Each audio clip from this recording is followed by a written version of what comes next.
Okay, this is the CCHS Composite assignment, and a composite in Photoshop is an image that has lots of different images, and we take out parts of the image and use them in our overall image, which is the composite image. So that's what we're doing. We're going to continue to learn how to select and mask, kind of like that assignment we did.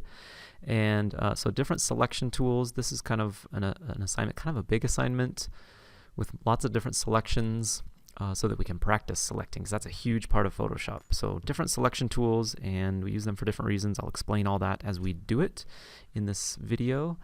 And well, here we go. So in the assignment on Canvas, there's several files that you need to download. Just go through and click on each of those files, and they download to the Downloads folder. And so when you come into Photoshop, just go to File, Open, and go to your downloads and find the CCHS PSD assignment and open it up, and it looks like this. So we have a couple of layers already. We're going to add layers and add some other pictures and things. So the first thing we want to do is to take out the sky right here, because we're going to have a different sky, plus it doesn't fit the whole picture. So first, selection. There's lots of different selection options. The first one that it starts with is this object selection, and there's not really one set object right here that we can just click and drag and it selects, and it kind of guesses, yeah, that dome is right there in the middle. But we want more than that. In fact, we just want the sky, really. So we're going to skip that one. Quick selection is a great one. If I click and drag, let's see, I'm going to do a Control D to deselect. But if I click and drag on this, and I can make my brush size bigger or smaller with the brackets below the backspace. If I click and drag, it does a pretty good job of snapping to the mountains and the dome. Pretty good job right there. However, there is an even easier one if I do a Control D. It's this magic wand tool. Now, magic wand, you click once and it selects all the colors that are the same or close to it. And if we have a background that is all the same color or close to the same color, this is the one that we want to use, because if I just click once, it selects all of that right there. And the tolerance right here, I can increase or decrease the tolerance, and that selects more related colors or less related colors, I guess, close to white or not close or just white, depending on the tolerance. So that's something you can play with. I might show you that a little bit later in detail. So if I zoom in on this, it did a really good job. However, there's one major thing that's happening here, and you know what, I'm going to show it after I mask. So I've got that. It was a pretty easy selection, and I'm now going to mask it. Non-destructive editing. If I just deleted this, I could do that too. Press delete, and then it's gone. But then on the layer, it's not there, and we call that destructive editing, and we can't get it back. If we want it back at some point, we can't get it back. So I'm going to do a Control Z, undo that, and just select this mask layer. And it masks, and of course it does the opposite. It always does that to me. So I selected the sky. I want to mask out the sky. So I'm going to select the inverse up here, select inverse. And then I'm going to mask it, and then the sky is gone. Okay, but there's one major problem right here. Can't tell right now too much, but there these on this bell tower right here, I didn't get rid of the sky right there. It's still white. And like I said, you can't tell right now too much, but if I put something dark behind that, it's going to be really obvious that that's still there. So we got to be a little more thorough than that. If I click once here, and then I hold down Shift on the keyboard, and it gives me that little plus, and I can select the other two, and I want to mask it, so I'm still not going to delete it. I don't want to get rid of it permanently, so I'm going to get my brush, and I have this black and white color. If you don't have black, just click and drag down to the corner, and this is for the mask layer. Make sure you're selected on the mask layer right here, and if I just click and drag with a decent sized brush, then I can just get rid of that really easily and do a Control D to deselect. Okay. Now there is some, if you want to be real, if you're making money on this and somebody's paying you, you want to do a really good job, and this isn't going to cut it right there. For this assignment, I'm not terribly worried about it, although that is a pretty big gash in that bell tower, so I would probably do something there. So black masks, I'm going to click X on the keyboard and it switches these. See X, switch, switch, switch. Or you can just click this arrow right here. But I like the shortcut keys. White will bring it back. And so I'm going to bring a little bit more of that bell tower back. Just like that. There we go. Okay, just the finer details. And I could even go around. I could go around on the mountains. The mountains actually did a really good job. So we're good there. Now I've got that whole background to work with. I don't have that sky anymore. It's masked out, and I can always get it back. If I hold down Shift and click on this mask layer, it's still all there if I ever wanted it back. Okay, so let's add another image to this. So to make it a composite image, we've got multiple images. I'm going to go to File, Open, and I'm going to select, let's do Godzilla first. And here he is. All right, now we're going to take the background out of this image. And this one's a little bit more tricky because the colors are similar to this, but also lots of different colors. And so if I use the magic wand tool on this one, or try to, see, it just doesn't select as much. I can hold down Shift and it gives me the plus, and I can add to that selection. But at some point it's just not going to be very good, and there's just a lot of things we have to click on. That looked really bad. So I wouldn't use that one. I'm going to do a Control D to get rid of it. I use this quick selection. Just kind of come around slowly. That got a little too much, so I'm going to hold down Alt on the keyboard and get some of that back. Got the minus there, and then I'm going to keep going around and just get a general selection. I'm going to hold down Alt again on this, make the brush a little smaller, and go up the arm. Okay, so when I'm close, I can do a little better here quickly. There's a couple options. I can press Q, and this is the quick. I'm going to select the inverse also. Select menu inverse, press Q to get the quick selection. And this is a pretty easy way. This button's right here, the Q, quick selection, right down here. And that way I can see pretty quickly what I am going to mask out, or what I have selected. And so then I can select more, or I can just get the brush, and as long as it's black, it's masking it out, and white is putting it back. So I could fine tune that a little bit better.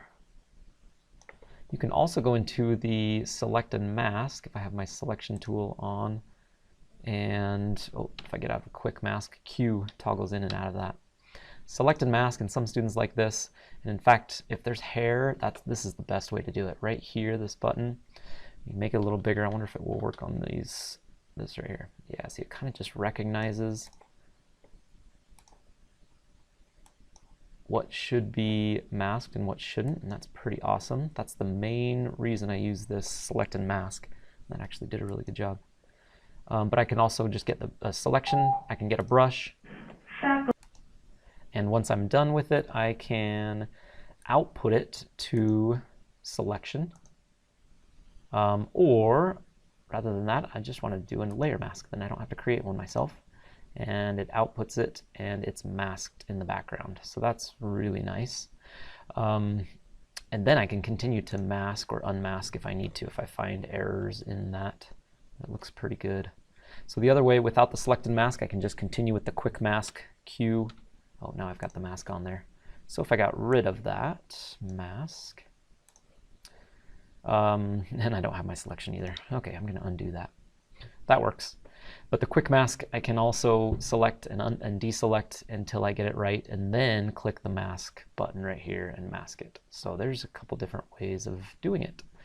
Now I'm going to get the move tool, click and drag up here to the tab, don't let go, and then come back down and then let go, and it gives me that layer on this layer. Oh, got that red thing in there, the little logo, but that's okay because he's going to be hidden behind the mountains anyway.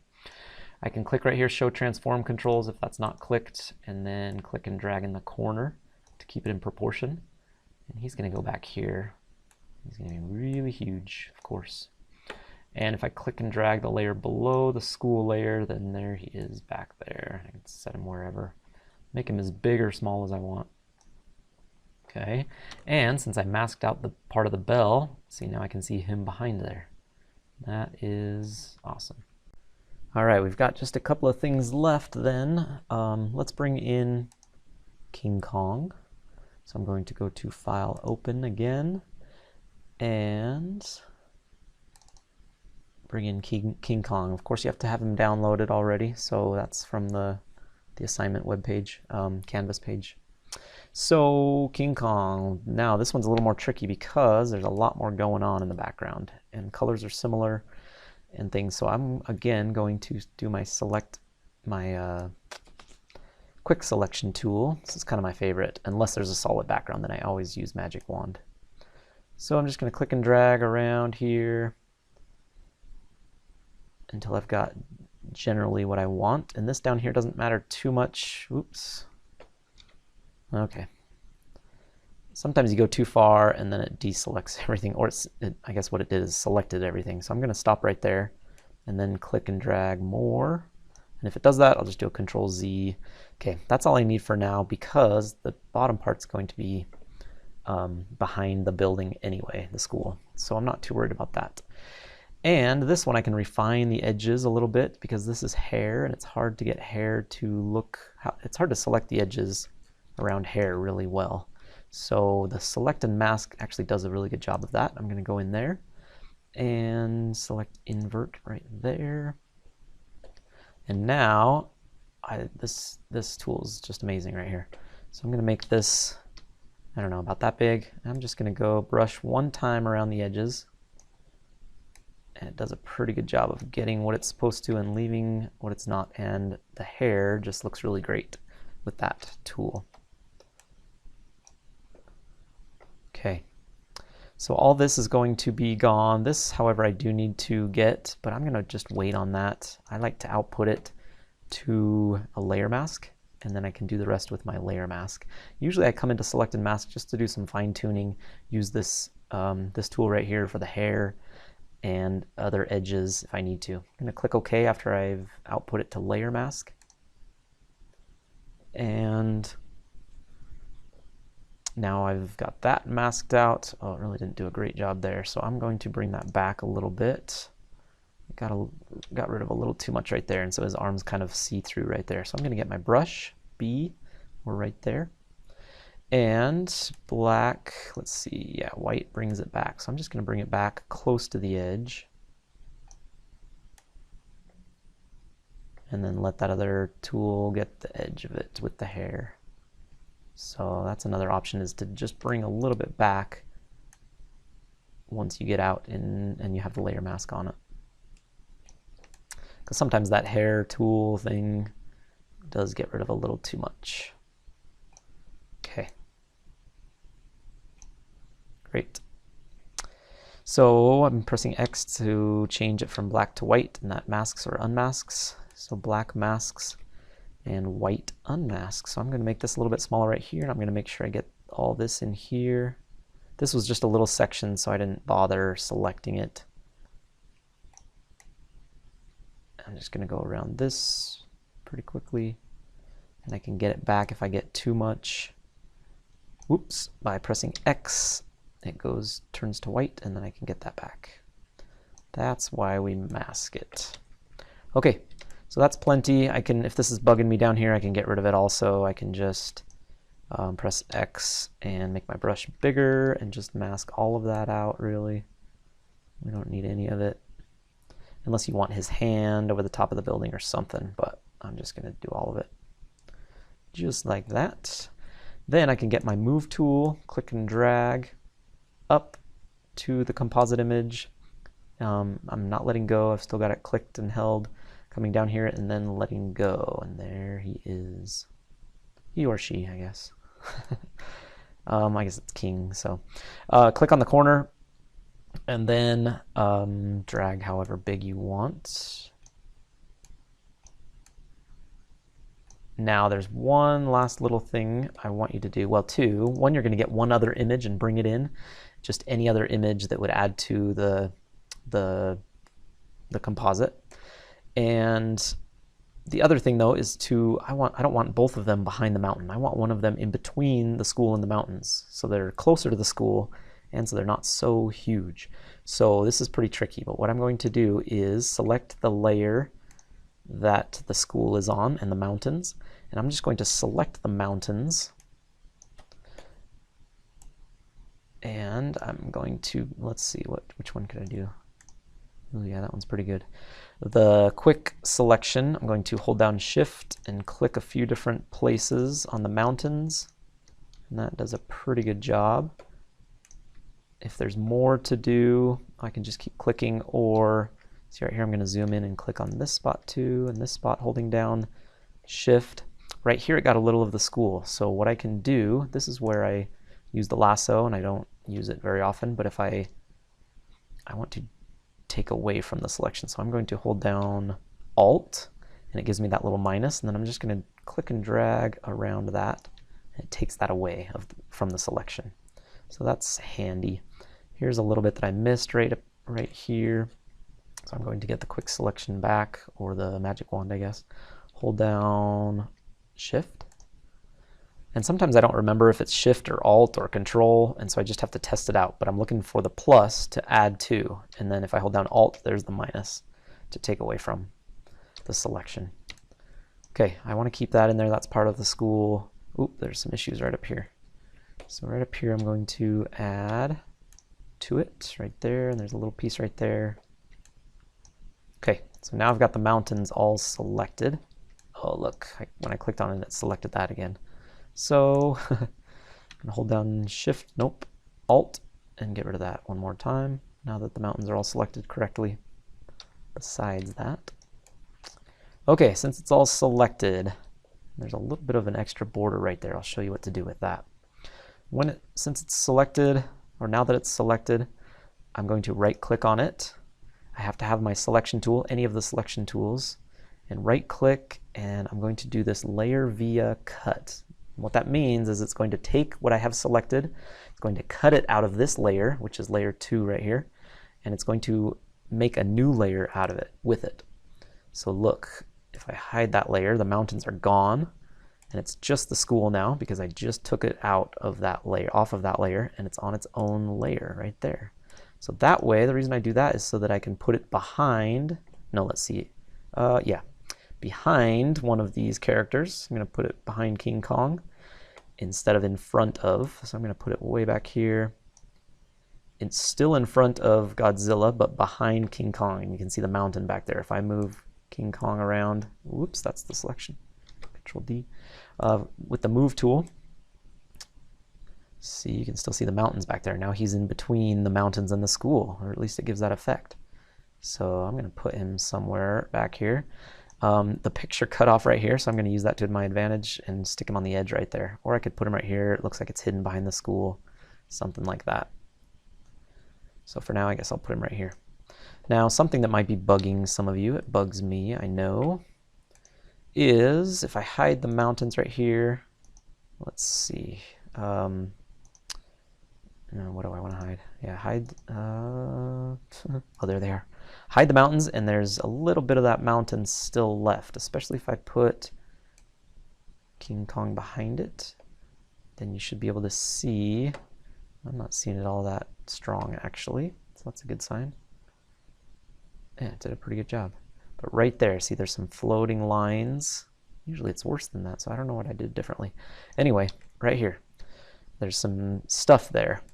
And so if you're getting paid to do this, you'd want to get rid of that. You wouldn't want that hanging around right there. And some of you will see it worse than that. So I'm going to go to that layer, which it's now on the school layer because it stayed there. It was supposed to move to the mountain layer, but it just wasn't selected. So I'm going to click on the mask. I'm going to get my brush, B, and make sure that it's black to mask it out. And I'm going to get rid of all that. There we go. So anything that I don't really want on there, I'm going to get rid of, and I could clean that up a little bit too, but I think we're okay there. Okay, so let's get the mountains back. Let's stick them back between King Kong and Godzilla. And the school is up in the front. Okay, one last thing I want to show real quick, because we got everything except the third element that you're going to put in there, just some random thing coming to save the day or make it worse, whatever, maybe a fireball coming down, just anything that you're going to select the background out of and put in this image. So, actually, no, I missed one other thing too. I'm going to open the sunset and the stormy background. I'm going to do both. So there's that one. I've got the move tool. I'm going to click and drag and move it into this as well. Okay, and make sure that's in the background behind everything. Right there. So there's a stormy image. I could click on this and rearrange it or make it bigger or smaller if I wanted to see more of it. Maybe it looks like those clouds are too small. I'm going to make them look bigger, or too big, I guess. Okay, so there's the stormy background. And then I'm going to open the other one. Even if I really like that one, I'm going to open the other one just to see which one looks best. I'm going to click and drag with the move tool again and move that one in. See, that's pretty cool too.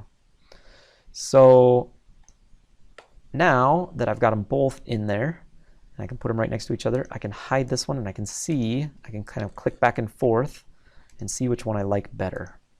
So whichever one I end up liking better, I can either just keep this one there and hide it, or unhide it and you can see it over the top of the other one. So whichever one looks best, whichever one you prefer, you can have it that. Now I get this question quite a bit, is the mountains look kind of weird because it's a ominous, stormy scene, and then the mountains are really bright because the sun is just coming up. So we can do some things.